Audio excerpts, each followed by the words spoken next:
એક પિતાએ તેના દીકરાને ખૂબ સારી રીતે ભણાવ્યો ગણાવ્યો અને તેની બધી જ ઈચ્છાઓ પૂર્ણ કરી.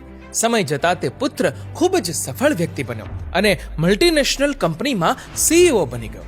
એક દિવસ પિતા પુત્રની ઓફિસમાં મળવા ગયા. દીકરો જ્યાં બેઠો હતો તેની પાછળ એના ખભા પર હાથ રાખી દીકરાને પૂછ્યું, બેટા, તારા મતે આ દુનિયાનો સૌથી શક્તિશાળી પુરુષ કોણ? પુત્રએ કહ્યું, મારા સિવાય બીજું કોણ હોઈ શકે પપ્પા? પિતાને આ જવાબની આશા ન હતી. તેની આંખો ભરાઈ ગઈ. પછી તે દીકરાની સામે રાખેલી ચેર પર બેસી ગયા અને ફરીથી દીકરાને પૂછ્યું, એકવાર ફરી કે આ દુનિયાનું સૌથી શક્તિશાળી વ્યક્તિ કોણ છે? પુત્રએ આ વખતે કહ્યું, પપ્પા, આ દુનિયાનો સૌથી શક્તિશાળી વ્યક્તિ બીજું કોઈ નહીં પરંતુ તમે છો. પિતાએ કહ્યું, પણ બેટા, હમણાં તો તું તારી જાતને આ દુનિયાની સૌથી શક્તિશાળી વ્યક્તિ કહેતો હતો, હવે મને કેમ કહે છે?